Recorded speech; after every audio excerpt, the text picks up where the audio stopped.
नमस्कार दोस्तों, आप सभी का एक बार फिर से स्वागत है हमारे चैनल जीएस एकेडमी पर। आज मैं आपके लिए फिर से बायोलॉजी जनरल साइंस के 15 क्वेश्चंस लेकर आया हूं। तो चलिए स्टार्ट करते हैं। फर्स्ट क्वेश्चन है, और इस बार मैं हिंदी और इंग्लिश दोनों में लेकर आया हूं। जो जिसको हिंदी पसंद है वो हिंदी में सॉल्व करें और जिसको इंग्लिश पसंद है वो इंग्लिश में सॉल्व कर सकते हैं। तो मेरा पहला क्वेश्चन है, first question is cell division is synonymous with reproduction in a. मैं इंग्लिश में पढ़ लेता हूँ, आप हिंदी में पढ़ लीजिएगा। A plant and fungi, B animal and plant, C protista and monera, D monera and algae. इसमें बोल रहा है कि सेल डिवीजन और रिप्रोडक्शन सिनोनिमस मतलब एक समान किस में होता है। तो सेल डिवीजन और रिप्रोडक्शन एक समान होता है only in unicellular organism.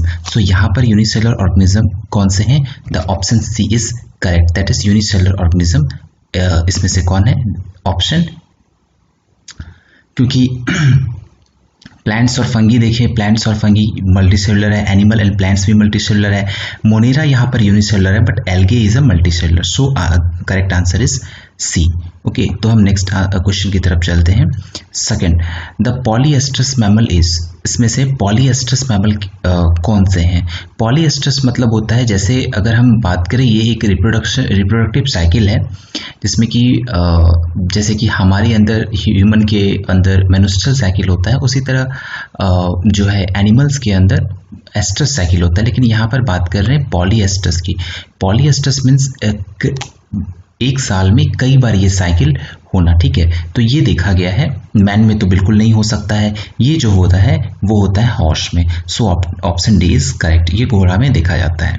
Okay, question number 3, which of this organism show budding. इनमें से कौन से ऑर्गेनिज्म बडिंग शो करता है? A yeast, B hydra, C sponge, D all of the above.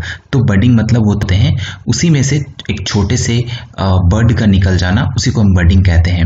और वो जब लैंड में वो फॉल होता है, उससे जब मिट्टी या पानी वगैरह सब कुछ मिलती है, वेदर वगैरह सही मिलती है, तो वो एक फिर न्यू प्लांट में बन जाता है, कन्वर्ट हो जाता है। तो इसमें भी देखा जाता है, हाइड्रा में भी देखा जाता है, स्पॉन्ज में भी देखा जाता है। So option D is correct. Okay, all of the above. अब क्वेश्चन नंबर 4 है, the parthenogenesis refers to a fruit A with seed after pollination, B without seed after pollination, with viable seeds after fertilization, D seedless without fertilization. What do you mean by parthenogenesis? Parthenogenesis मतलब ऐसे fruit होते हैं, fruit develop हो जाते हैं without a fertilisation. जो कि fertilisation यहाँ पे नहीं होता है तो वहाँ पर सीड नहीं बन पाता है, ठीक है। तो seedless without fertilisation, option D is correct. और इसका एग्जाम्पल होगा बनाना, इसलिए बनाना में क्या होता है, सीड नहीं होते हैं। Okay, now question number 5, which are the units of vegetative propagation. इसमें से इनमें से कौन यूनिट्स हैं वेजिटेटिव प्रोपेगेशन के? तो अगर हम बात करें, ए है question rhizome, runners and rhizome, B है सकर एंड बल्ब्स, सी है tuber and offset, and D है ऑल ऑफ दिस। इन सभी में देखा जाता है, ये सभी यूनिट हैं किसके? वेजिटेटिव प्रोपेगेशन के। ओके, वेजिटेटिव प्रोपेगेशन भी एक एसेक्सुअल रिप्रोडक्शन का एक पार्ट है। ओके, अब एक क्वेश्चन केमिस्ट्री के। First question is, organism link amino acid in chain call polypeptides and lipid, protein, fat and sugar. तो करेक्ट आंसर है proteins. Okay, option B is correct. The rate of chemical reaction depend on. एक रासायनिक अभिक्रिया की गति dash पर निर्भर करती है? Temperature, pressure, both A and B, and D none of the above. So correct answer is C, means ये दोनों पर निर्भर करती है, टेम्परेचर और प्रेशर पर। And question number 3, bronze is. Bronze क्या है? A an element, B a metal, C an alloy of copper and zinc, and D an alloy of copper and tin. तो इसका करेक्ट आंसर है an alloy of copper and tin, option number D. Okay, now अगर हम आगे बढ़ते हैं question number 4 की तरफ। Dash is the ore of aluminium. Aluminium का ओर कौन है? A hematite, B siderite, C bauxite, and D magnetite. तो हेमाटाइट और मैग्नेटाइट हम जानते हैं कि ये आयरन का ओर है, and correct answer is C, bauxite is the ore of aluminium. Okay, अब हम क्वेश्चन नंबर 5 की तरफ बढ़ते हैं। Question number 5, malachite is an ore of dash, aluminum, barium, C copper, D gold. So correct answer is C, that is copper. Okay, अब हम physics के question की तरफ बढ़ते हैं.